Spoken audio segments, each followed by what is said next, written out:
Dumako naman tayo sa pagbibigay ng parangal para sa Best in MD Qatar ng Intermedia.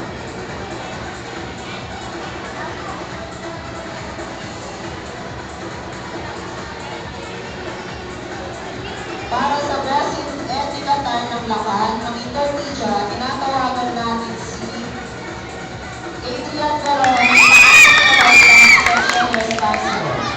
At para naman sa Best in FD Qatar sa Intermedia, tinatawagan natin si Jinsei Rain Castillo ng ika-anim paitang Ho. Thank you, Lord! Para naman sa Best in MD Qatar ng mataas na angkas, tinatawagan natin si Lakan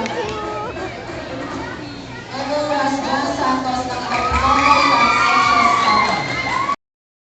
Sa Best in FD Qatar, walang iba kundi si Raven Chang ng ika-pitong paitang Rubin.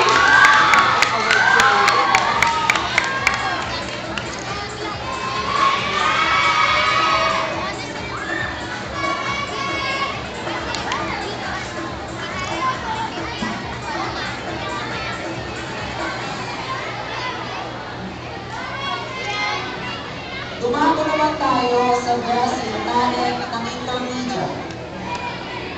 Best in Talent ng Lakan, tataangin ito ng ika-limang baitang Section Charity.